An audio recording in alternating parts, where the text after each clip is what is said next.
بيبدأ مسلسلنا مع فريق مخابرات وهم متجمعين، وبنشوف الرئيس بتاعهم واللي بيكون اسمه سوك، وهو بينصح ضابط مخابرات اسمه جي يونغ، وانه علشان يحافظ على وظيفته ورتبته لازم يقبل بالمهمة اللي الرئيس الكبير طلبها، خصوصا بعد ما فشل في المهمة الأخيرة. في الوقت ده بنرجع فلاش باك ليوم المهمة الأخيرة بتاعته، وبنشوف عصابة بتتفق على تسليم آثار، والبطل جي يونغ بيراقبهم من بعيد وبيبلغ رئيسه انه لقى التمثال وهيقبض عليهم حالا. ولكن لسوء حظه بيشوفوا شخص، بس المفاجأة لما الشخص ده بيترمي على الأرض مضروب، وبنعرف إن بطلنا هو اللي ضربه. لا وكمان بطلنا بينزل لهم وعيونه كلها غضب وتحدي، وبيبدأ واحد من العصابة يضربه، لكن بطلنا بيقدر يتغلب عليه وبيكسر عظمه بضربة واحدة، وبعدها بينزل ضرب وطحن في رجالة العصابة كلهم واحد ورا التاني. وعلى جانب تاني بقى بنشوف الشخص صاحب الطاقية بيقبض على زعيم العصابة وبيضرب الطرف التاني، بعدها بياخد التمثال ولسه هيهرب بيقوم الطرف التاني ضربه وواخد منه التمثال، فبياخد باله بطلنا جي يونغ فبيجري وراه لحد ما بيضرب نار في الهوا، فبيقف المجرم وبيطلب منه جي يونغ انه يسلم التمثال. لكن مرة واحدة بيهجم عليه شخص من ورا، وفي اللحظة دي المجرم بيهرب بالعربية، فبيروح جي يونغ وراه بالموتوسيكل، فبياخد باله المجرم انه موجود جنبه وبيأمر السواق انه يخبطه، لكن بيتفادى جي يونغ الخبطة وبيحسب المجرم انه فلت منه، لكن بيتفاجئ انه لسه جنبه. وهنا بينط جي يونغ على العربية، ومن غباء المجرم بيفتح سقف العربية فبيتخض وبيحاول السواق يوقعه. وهنا بيقرر جي يونغ انه يكسر ازاز السقف بالخوذة لحد ما يقدر ينزل جوه العربية، وبيتخانق مع المجرم انه ياخد التمثال، بس في حركة تهورية بيفتح المجرم باب العربية فبيقع جي يونغ، لكن بياخد باله من التمثال قبل ما يلمس الارض وبيدخل تاني العربية، بس لسوء حظهم بيعملوا حادثة. ولما بيحاول جي يونغ انه يمسك التمثال ما بيعرفش وبيحصل انفجار، فبيوصل صاحب جي يونغ واللي بيكون اسمه يونج، وبيكون حزين لانه فاكر انه مات، لكن فجأة بيركز وبيلاقي جي يونغ طالع من الانفجار وشايل المجرم على ايد والتمثال في ايد تانية. وهنا بنشوفه في المكتب مع رئيسه اللي بيشجعه ان ادى المهمة بنجاح، ولما بيفتح علشان يشوف التمثال بيتفاجئ ان دراعه مكسور، ويونج بيلاقي رصاصة فبيستغرب الرئيس وبيقول ان مفيش اي ضرب نار حصل، فبيفتكر جي يونغ اللي حصل وقت الحادثة وبيتصدم هو كمان. وفي الوقت ده بنرجع للحاضر والرئيس بيقول له ان في مدرسة ثانوي في سيول، وان اول رئيس مسكها كان خاين للبلد والامبراطور وسرق كمية ذهب رهيبة منه لدرجة ان ثمنه 800 مليون دولار، وانه حط سبائك الذهب في المدرسة دي علشان تكون بعيدة عن عيون الشرطة والجيش، وان من فترة الوكالة بتاعتنا جالها رسالة من شخص مجهول بانهم على علم بان سبائك الذهب في المدرسة، وان مهمتنا اننا نحافظ على الذهب ده ونمنع خروجه من البلد، وان مهمتك يا جيونغ انك تدخل المدرسة على انك طالب وتدور على مكان الذهب وتسلمه للوكالة. طبعا جي يونغ مش بيكون عاجبه الكلام وبيقول له ان سنه هيفضحه وباين جدا انه خلص ثانوية من زمان، فبيرد سوك انه يتحجج باي حاجة زي انه بيكمل دراسة مثلا او بيحضر حاجة، فبيضطر جي يونغ يسكت ويوافق لانه مش عاوز يخسر رتبته. في الوقت ده بنشوف مجموعة اشخاص في كافيه وهم بيحتفلوا بعيد ميلاد رئيسهم واللي بيكون اسمه السيد بيك، واللي بتحتفل بيه بتكون مدرسة في المدرسة الثانوي واسمها او، وبيجبرها السيد بيك انها تشرب كمية كبيرة من المشروب، فبيحاول زميلها انه يشرب بدلها لكن بيك بيرفض، فبتضطر او تشرب كله في نفس واحد. وبعدها بنشوفهم وهم خارجين من الكافيه واو سكران على الاخر لدرجة انها بتروح توقف السيد بيك من انه يركب التاكسي، وغصب عنها بتشيل الباروكة بتاعتها فبيتعصب جدا، لكنها بتاخد ديلها في لسانها وبتقول يا فكيك وبتركب التاكسي بداله. اما بقى عند جي يونغ اللي بيكون قاعد يفكر لوحده، ولما بيقوم بيسمع زمايله بيتكلموا ان لو جي يونغ رفض كده الفريق هيتفكك كله وهيروحوا في داهية. وهنا بنشوف او دخلت مطعم والدتها، وبالصدفة بيكون نفس المطعم اللي فيه جي يونغ، لا وكمان بتقعد على الترابيزة اللي قدامه وبتقعد تعاكس فيه. وفي نفس الوقت ده بيدخل مجموعة شباب بيتكلموا مع والدتها على انهم طلاب جامعة لكنهم في الاصل طلاب ثانوي وتحت السن القانوني، فبترفض انها تدخلهم لكنهم بيرفضوا، فبتضطر او تعرفهم غلطهم، لكن واحد منهم بيستظرف عليها لدرجة انه بيزقها ولسه هيضربها بيتدخل جي يونغ وبيضربه، فبتتخض او وامها وبينزل ضرب في باقي المجموعة من غير ما يكسر اي حاجة في المطعم، يعني ضابط مخابرات فاخر من الاخر. وبعدها بيعتذر لهم على اللي حصل وبيشكروه، وبتطلب منه الام انه يجي مرة تانية وبيشكر او وبيمشي بعدها. وبعد لما بيمشي بتتكلم او بتقول انها حاسة بقلبها بيدق جامد وشكلها كده اعجبت بيه. في الوقت ده بيوصل جي يونغ للبيت وبيقعد يفتكر مواقف وقت لما كان طالب ثانوي وكان بيتعرض للضرب والتنمر من زمايله لانه كان يتيم وللاسف ما كانش حد بيساعده. بعدها بنشوفه بيكلم رئيسه انه موافق على المهمة، وهنا بنشوف جي يونغ مع الفريق وهم بيتفقوا على الخطة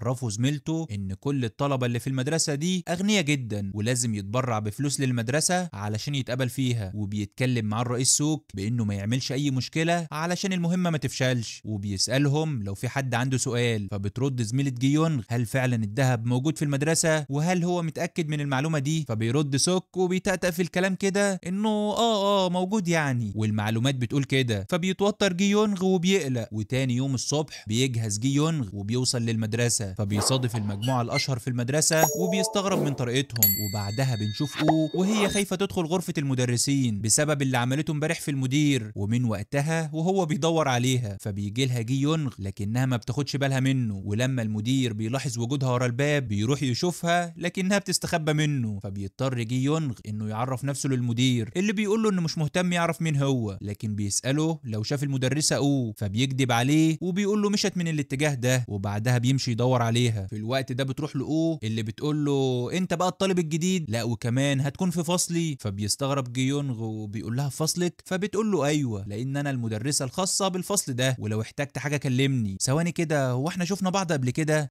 في العشاء صح؟ فبيستغرب جيونغ وبيحاول يفتكر ويا عيني ما بيلحقش، فبتمسكه من ودنه وبتجري بيه زي الفرخة في ايديها لحد ما بتدخل بيه الغرفة، وبتقول له بزعيق هو انت ازاي غيرت بطاقتك وضربت الطلبة التانيين وانت زيهم؟ ده انا لو شفتك بتعمل كده تاني هيبقى نهارك ابيض. فبيرد عليها جيونغ وبيقول لها اهدي على نفسك كده، لا يطقلك عرق ولا حاجة، ما انت كمان ضربتيهم معايا. فبتقول له الحق عليا، كنت عاوز انقذك. فبيرد جيونغ وبيقول لها هو انا طلبت منك تنقذيني؟ وبعدين ولا تزعلي نفسك، اللي انا عملته في المطعم كان غلط ولازم تعترف اللي عملتيه انت كمان كان غلط. وبيستأذن منها انه هيمشي علشان التجمع هيبدأ كمان شوية. بعدها بنشوف بنت بتجري وبتدخل الفصل تتكلم مع زميلتها وبتقول لها لو تخلي والدتها توافق تيجي معاها في فرنسا. فبترد البنت الجميلة وبتقول لها انه مش هينفع، وخلاص هي اختارت البيست فريند بتاعتها اللي بتفرح جدا. بعدها بتدخل المدرسة وبتقول لهم ان في طالب جديد، وبيدخل جيونغ وكل البنات بتعجب بشكله. المفاجأة بقى ان بنت عمته موجودة معاه في نفس الفصل، فبتستغرب منه جدا، على عكس الولاد طبعا بيكونوا مش حابين وجوده. وبيبدأ جيونغ يعرف بنفسه، وبعدها بيقعد جنب طالب اللي بيسلم عليه وبيقول له انه اسمه ليه. وهنا بنت عمه بتبعت له رسالة انهم يتقابلوا على السطح بعد ما يخلصوا. وعلى السطح بقى بتزعق في بنت عمه اللي اسمها جين وبتقول له انت عبيط، انت جاي على انك طالب وانا اللي كنت بحسب هتكون مدرس ولا حاجة. فبيرد وبيقول لها هو انا عاجبني شكلي كده يا عيني والنبي سيبيني في حالي، اللي فيها مش في حد. فبتحاول جين تهون عليه وبتقول له خلاص ما تعيطش يا عم، هنلاقي لها حل وانا هحاول اساعدك من بعيد لبعيد، بشرط ما تقولش لبابا وماما انا بعمل ايه في المدرسة. بعدها بنشوفه قاعد مع بنتين وهم بيحاولوا يتعرفوا عليه، فبيهزر معاهم علشان يبان يعني انه روش وحركاته كده، لكن بتقلش منه طبعا وما بيكونش عارف يرد عليهم. فبيروح يهزق صاحبه في الفون انه ما عرفوش على طريقة كلامهم ولا الكلمات المشهورة اللي بيقولوها. ولما بيكون ماشي بيستغرب ان في دوشة وحركة كتير بين الطلبة، ومن حظه الهباب بيخبط في واحد كان بيجري وبيوقع عليه عصير فهدومه بتتبهدل. فبيتعصب جيونغ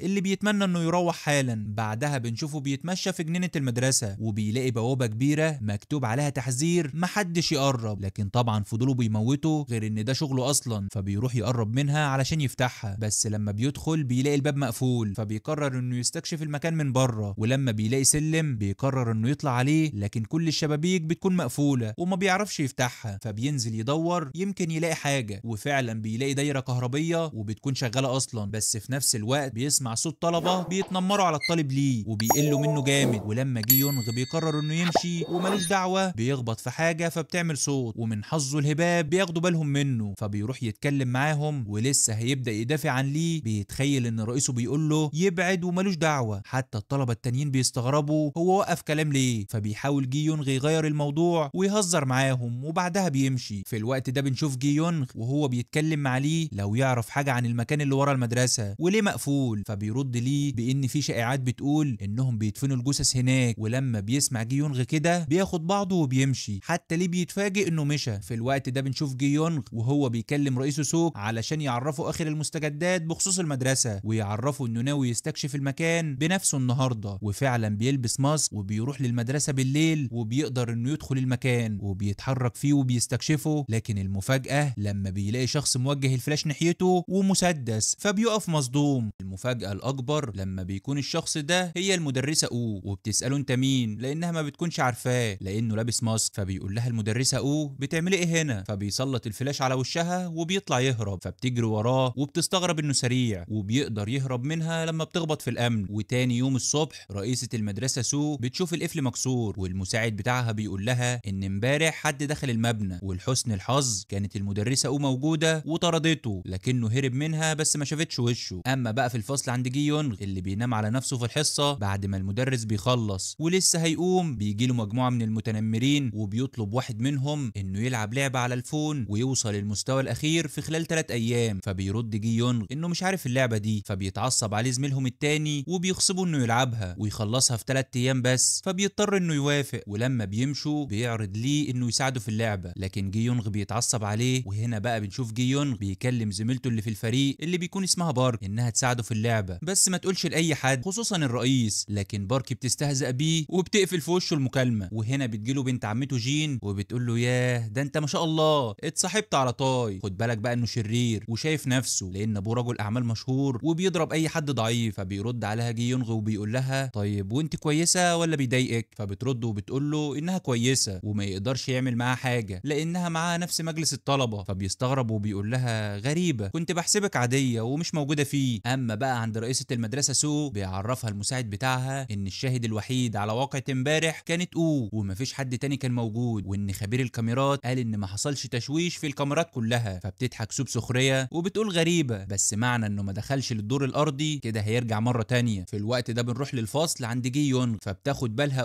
ان ليه مش موجود، فبتسأل عليه. فبيرد طالب منهم انه للاسف مشى بدري علشان كان تعبان. ففي بنتين بيتكلموا بينهم وبين بعض وبيقولوا ان اللي عمل كده اكيد طاي، وبيسمعهم جي يونغ. فبترد بانه ما قالش لها حاجه بخصوص انه هيمشي. فبيرد طاي بانه قال له كده وبيقعد يضحك بسخريه ومكر. فبيتعصب جي يونغ لانه عارف اللي حصل. بعدها بنشوف جي يونغ وهو قاعد بره في جنينه المدرسه وبيحاول يلعب علشان يكسب المستوى قبل ما يعدي ال3 ايام، بس بياخد باله من مساعده رئيسه المدرسه سو وبيقرر انه يراقبه. فبيلاقيه نزل للدور الارضي، بس بيشوفوا الامن وبياخدوه لبعيد وبيحذروه انه يقرب من المبنى ده بحجه ان كان في واحد مجهول امبارح في المبنى والوضع مقلوب خالص. فبيعتذر جي يونغ وبيمشي. بعدها جي يونغ بيكلم رئيس سوك وبيعرفه اللي شافه من شويه وانه شاكك انهم بيدبروا الحاجه. فبيحذروا سوك وبيقول له ياخد باله من نفسه. وهنا بقى بيلاحظ جي يونغ حاجه في الباسكت وبيسمع صوت، فبيروح علشان يكتشف في ايه وبيتصدم لما بيلاقي ليه متكتف ومربوط. فبيتعصب جدا. وهنا بقى بنشوف جي يونغ وهو بيسأل ليه هم ليه بيعملوا فيه كده. فبيرد ليه وبيقول له انه يتيم وعايش مع جدته، ولما والده توفى المدرسه اتكفلت انه يدرس فيها من غير مصاريف، وعلشان كده ولاد الاغنياء بيتنمروا عليه ومفيش حد يدافع عنه، فبيضطر انه يسكت علشان ما يترفدش. بعدها بنشوف جي يونغ وهو في مكتب المدرسه وهي بتساله عن ليه لو يعرف اي حاجه عنه، ومره واحده بتركز في عينه جامد وبتفتكر حادثه امبارح. فبتقرر تحط ايديها على وشه علشان تقارن بين عينيه وعيون الشخص المجهول اللي المفروض هو، بس لما بتقرب منه هو بيبعدها عنها. فبتقوم علشان تعمل كده غصب عنه، لكن لسوء حظها بتقع وما بيلحقهاش جي يونغ. في الوقت ده بنرجع للفريق وباركي بتاخد بالها من اخبار منتشره عن سو اللي هي رئيسه المدرسه. فبتروح تعرف الرئيس وبيظهر ان مكتوب في الاخبار ان سو قررت توسع نطاق المدرسه، والتوسعات دي هتتكلف 800 مليون دولار وده نفس ثمن الذهب. فهنا بقى بيعتبروا ان دي اشاره على انها تبيع الذهب. في الوقت ده بنشوف الطلبه الاغنياء وهم قاعدين بيتناقشوا في سياسه المدرسه. بعدها بيدخل طاي اللي بيكون متاخر كعادته، لا وكمان لما بيقعد بيستفز جين، ولما بتيجي ترد عليه بيستفزها اكتر وبيقول لها انها ما تتكلمش لانها موجوده علشان صاحبته ايها. وهنا بتتكلم ايها معاه وبتقول له انه يعتذر لجين لانه تطاول في الكلام معاها. في الاول بيرفض، لكن لما بتقول له ايها ان امبارح والده جه لوالدتها علشان يطلب مساعدتها في الديون اللي عليه وانه ما يخسرش وظيفته وكده هو محتاج لمساعدتهم، فلو هي كلمت والدتها والده هيخسر وظيفته، فبيضطر طي يسكت ويعتذر لها. في الوقت ده بنروح للفصل عند جي يونغ وليه اللي بيتكلم معاه وبيقول له هو انت كنت بتسالني عن المبنى القديم، انت تعرف ان انا دخلته حتى الدور الارضي. فهنا جي يونغ بيركز معاه وبيكمل ليه انه ممكن يعرفوا قصه المبنى بشرط انهم ياكلوا مع بعض. فبيوافق جي يونغ وبيقول له انا اصلا جعان. وفي المطعم بيتكلم ليه وبيقول له بما انك بقى جديد فانت ما تعرفش القصص الخاصه بالمبنى، وان من زمان كان في فصول دراسيه مختلفه خصوصا في استوديو الباليه، وان كان في بنت جميله بتحلم انها تكون راقصه مشهوره وكانت بتتمرن كل يوم لحد ما في يوم اتصابت في رجليها، وزمايلها في الفصل كانوا دايما بيخوفوها. وفي يوم كانوا بيجروا وراها وعملت حادثه وخسرت رجلها الاتنين وبقت قاعده على كرسي. تاني لحد ما قررت انها